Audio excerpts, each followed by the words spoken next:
अभी दुनिया में सोलर एनर्जी का जो है वो काफ़ी ज़्यादा चर्चा है, लेकिन दूसरी तरफ जो है वो साइंटिस्ट ये कहते हैं कि हमारे पाँव के नीचे लिमिटलेस सोर्स ऑफ एनर्जी है, यानी कि जिसको कहा जाता है जियोथर्मल एनर्जी। लेकिन दुनिया में बहुत कम लोकेशन ऐसी हैं जहाँ पे जियोथर्मल एनर्जी जो है वो सरफेस के करीब है।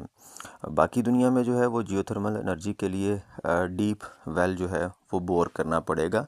फिर जो है वो हम मैग्मा तक पहुंचेंगे और वहाँ पे पानी फेंक के फिर उसे स्टीम जो है वो जनरेट करके उस प्रेशर से फिर टरबाइन जो है वो चलाई जा सकती है। लेकिन अगर ऐसा किया जाए, यानी कि ये अगर फिजिबल हो और ये इकनॉमिकल हो, तो हर मुल्क जो है वो डीप वेल करके इससे जो है वो जियोथर्मल एनर्जी बना सकता है। लेकिन ज़ाहिर है फिर इसके कॉन्सिक्वेंसेस भी होंगे कि अगर वो मैग्मा है उसका टेम्परेचर जो है इस प्रैक्टिस से जो है वो कम होता है, या वो जो ड्रिलिंग है तो उससे फिर जो है वो नताइज ज़ाहिर है कुछ ड्रास्टिक हो सकते हैं। बल्कि किसको कहना चाहिए कि ये अनइमेजिनेबल जो है वो हो सकते हैं। ज़मीन की जो रोटेशन है, अगर उसमें जो है कुछ अब्रप्ट चेंजेस आ जाती हैं तो वो हमारे लिए ज़ाहिर है काफ़ी ज़्यादा नुकसानदेह हो सकते हैं। जैसा कि आइसलैंड में जो है वो 200 वुल्केनोस और इसी तरह से dozen of natural hot spring है, जहाँ पे जो है टेम्परेचर इतना ज़्यादा है कि उससे जो है वो हम एनर्जी प्रोड्यूस कर सकते हैं। आइसलैंड के जो 85% जो हाउसेस हैं वो जियोथर्मल एनर्जी से जो है वो चलते हैं, और ओवरऑल जो एनर्जी की डिमांड है 25% वो जियोथर्मल एनर्जी जो है वो उससे आती है। दुनिया में अभी सिर्फ 32 ममालिक ऐसे हैं जिनके पास जियोथर्मल पावर प्लांट जो है वो ऑपरेशन में मौजूद हैं, और यूँ अभी 700 पावर प्लांट हैं इन 32 ममालिक में, जो कि 97 टेट्रावाट पर आवर जो है वो इलेक्ट्रिसिटी प्रोड्यूस कर रहे थे 2023 के डाटे के मुताबिक। और ये एनर्जी जो है अमेरिका में जो सोलर एनर्जी बनाई जाती है उससे आधे से जो है वो भी कम है। और एस्टिमेशन जो है वो ये बताते हैं कि ये जो 21वीं सदी जा रही है इसके एंड मिड तक जो है वो 800 से लेकर 1400 टेट्रावाट तक जो इलेक्ट्रिसिटी जो है वो जियोथर्मल एनर्जी से आएगी।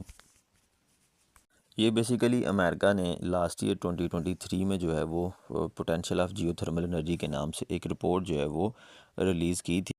अब आइसलैंड में जो ज़्यादातर ये हॉट स्प्रिंग वेल हैं, इनका टेम्परेचर 120 से 240 डिग्री सेंटीग्रेड तक जो है वो होता है। लेकिन बाकी दुनिया में इतना टेम्परेचर अचीव करने के लिए तकरीबन 2.5 किलोमीटर जो है वो ज़मीन में होल करना होगा, फिर जो है वो टेम्परेचर तकरीबन 350 डिग्री सेल्सियस तक पहुंच सकेंगे।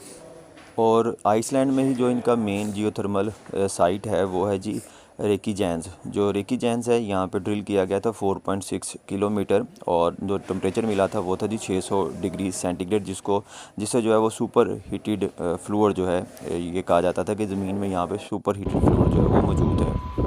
ये एक्सपेरिमेंटल बेसिस थी, लेकिन प्रैक्टिकल ग्राउंड पे अगर देखा जाए तो जो टेम्परेचर है जियोथर्मल एनर्जी का वो 320 डिग्री सेल्सियस तक जो है वो असेसेबल है, और इससे 720 गीगावाट जो है वो एनर्जी सालाना बनाई जाती है। और इसकी पॉपुलैरिटी की जो है वो एक वजह ये भी है कि ये इतना ज़्यादा पॉपुलर नहीं है, क्योंकि इसकी जो है ना अप फ्रंट इन्वेस्टमेंट वो हाइड्रोथर्मल पावर जैसी ही काफ़ी ज़्यादा वो हाई है। और पूरे ग्लोब पे जो है टेम्परेचर एवरेज कह लें 25 से 30 डिग्री सेंटीग्रेड जो है वो चेंज हो जाता है एवरी किलोमीटर के बाद, जब जो है वो आप अर्थ क्रस्ट में मूव करते हैं।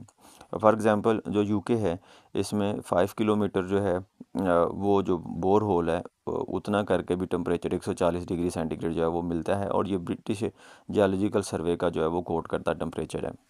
और साइंटिफिकली भी देखा जाए तो टेम्परेचर जो है 374 डिग्री सेल्सियस ये पानी का क्रिटिकल टेम्परेचर है। और अगर यहाँ पे ज़मीन के अंदर जो प्रेशर है वो आपको 220 जो है वो बार मिल जाता है, तो ये जो है ये आसानी से अचीव किया जा सकता है। और ये जो सुपर क्रिटिकल फ्लूइड है ये ज़्यादा प्रेशराइज होता है, इससे टरबाइन जो है वो ज़्यादा बेहतर तरीके से चल सकती है।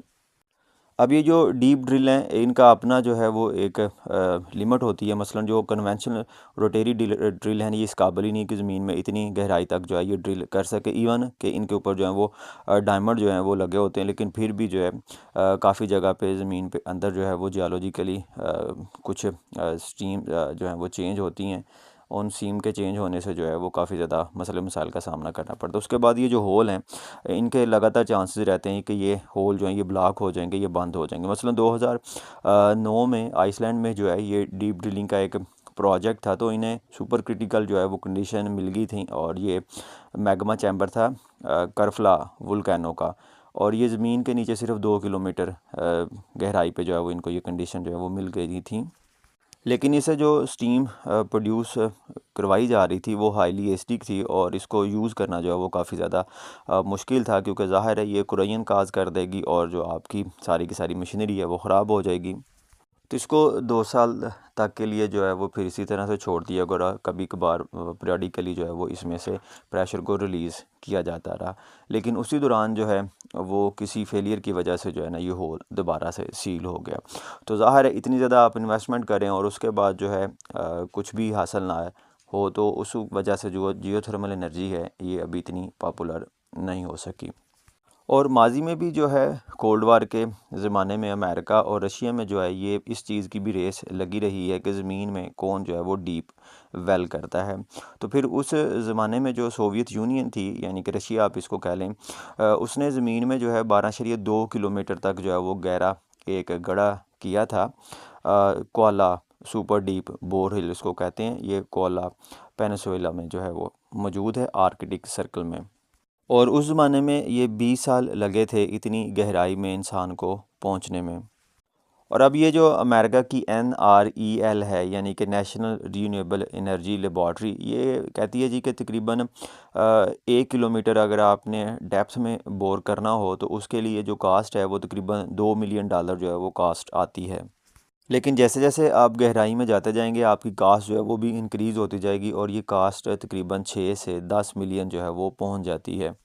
लेकिन दूसरी साइड पे उसका ये भी कहना है जी कि आप जितना डीप जाएंगे आपकी कास्ट जो है वो ज़्यादा इकोनॉमिकल होती जाएगी, कास्ट सेविंग आपको होती जाएगी, क्योंकि डीप जाने से आपको हाई टेम्परेचर मिलेगा और जो है वो ज़्यादा प्रेशर मिलेगा। और यहाँ पे अब एक कॉजी एनर्जी है और ये MIT जो है उसमें एक रिसर्च ग्रुप है। इनका एम है कि ये ज़मीन में 20 किलोमीटर गहराई तक जो है वो होल करेंगे और जो टेम्परेचर है 500 डिग्री सेंटीग्रेड तक जो टेम्परेचर है वो ये अचीव करेंगे। और इसके लिए जो है ये कहते हैं जी कि हम जो है वो यूज़ करेंगे हाई पावर माइक्रोवेव्स को, जो कि ज़मीन के नीचे मौजूद जो राख हैं उनका टेम्परेचर 3000 डिग्री सेंटीग्रेड तक कर दें ताकि वो पिघल जाएं और फिर जो है उनको ड्रिल किया जा सके। और इनकी जो डिज़ाइन करदा मशीन है उसका नाम है जी मिलीमीटर वेव ड्रिलिंग। और ये जो मिलीमीटर वेव ड्रिलिंग है ये डर्टी डस्टी इन्वायरमेंट में जो है वो भी काम कर सकती है और ये कहते हैं जी कि ये इंडिपेंडेंट है डेप्थ के ऊपर। और ये जो टेक्नोलॉजी है इसको पॉल वोस्कोव ने जो है वो 1970s में MIT plasma science and fusion centre में जो है वो यूज़ किया था प्लाज्मा को हीट करने के लिए। लेकिन बाद में फिर जो है वो उनको यहाँ से आइडिया मिला कि इससे जो है वो हम गायरोट्रॉन जो है वो बना सकते हैं, यानी कि इसी मिलीमीटर वेव बीम को जो है वो हम पत्थरों को पिघलाने के लिए भी इस्तेमाल कर सकते हैं।